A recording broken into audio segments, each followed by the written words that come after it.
იქნება ეს ხეა. ან იქნება ეს ხე, ან იქნება ის ხე, რომელიც თქვენ წარმოიდგინეთ, ან დაინახეთ, ან დაგირგავთ, ან სხვას დაურგავთ და თქვენც იქვე ახლოს იყავით. დღევანდელი ლიპარასკევობა, როგორც მიხვდით, ხეზეა და არა მარტო ხეზე, ადამიანზეც. კაი, გამარჯობა, მე გიორგი ლიპარიშვილი ვარ, იგივე ლიპარა, მოსწავლებელი და დღეს ჩვენ გადაცემაში გვექნება მამაზე მიძღვნილი გადაცემა, ამისთვის მიძღვნილი იქნება დღევანდელი ჩვენი გადაცემა, რადგან ცოტა ხნის იყო მამის დღე. მამის დღე აღინიშნება ამერიკაში და აღინიშნება საქართველოშიც უკვე 10 წელზე მეტია. ეს არის მამის პატივისცემისთვის, მამის სიყვარულის შეხსენებისთვის, მამის პასუხისმგებლობის შეხსენებისთვის, მამის ჩახუტებისთვის და შვილთან ურთიერთობის კიდევ მეტად გაღრმავებისთვის შექმნილი დღე. და მინდა რომ დღევანდელი გადაცემა სწორედ მამის დღეს მიეძღვნას ყველა იმ მამას, რომელიც გრძნობს თავისი შვილის ძალას და სიყვარულს და ყველა შვილს მინდა მიუძღვნა, რომელიც გრძნობს თავის მამას. და წავიკითხოთ ზვიად რატიანის არაჩვეულებრივი ქართველი პოეტისა და მთარგმნელის ლექსი მცირე ელეგია მამისათვის. ეს ერთი ფურცელი ლექსია, მაგრამ ვფიქრობ, რომ მთელ წიგნსაც იტევს, ერთი წიგნი ლექსია, ესე შეგვიძლია უწოდოთ. თავისი შინაარსით, სიღრმით, რაღაცა წიაღებში შეხუჭუჭებით და შესვლით და დაფიქრებით, რადგან ზოგჯერ გაფიქრებინებს, რომ თითქოს მამა ორჯერ ჩუქნის სიცოცხლეს ჩვენს ცხოვრებაში.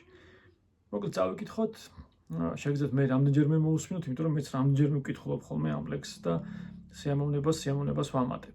ზოგჯერ ჩემს მოსწავლეებს ვკითხავ და ვკითხავ ხოლმე გალაქტიონის ლექსთან მამულთან ერთად, ჯერ ერთს, მერე მეორეს, მერე განვიხილავთ როგორც ლექსის შინაარს, ფორმას, მიზანს, სათქმელს და ასე შემდეგ. თქვენ შეგიძლიათ ცადოთ. ან მხოლოდ ამ ლექსს მოусმინოთ. მაშასე ლიპარასკევობა, ზვიად რატიანი, მცირე ელეგია მამისათვის.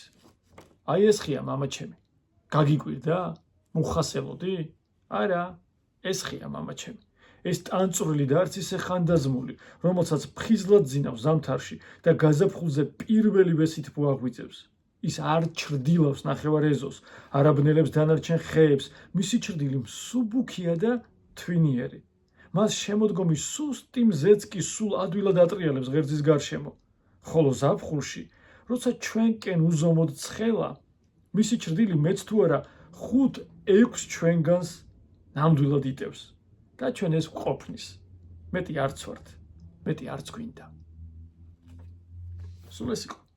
დიდი მადლობა ზვიადს არაჩვეულებრივი თქმისთვის, გრძნობისთვის, მადლობა თქვენ მოსმენისთვის, ყურადღებისთვის, მადლობა მამებს, მამობისთვის და შვილებს ნამდვილი შვილობისთვის.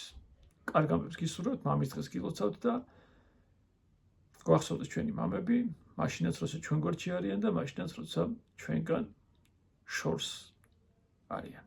სხვაგან, სხვა სამყაროში, მაგრამ ჩვენს გულებში და ჩვენს ფიქრებში. იქნებ ეს ხეა, მამა ჩემი. დიდი მადლობა.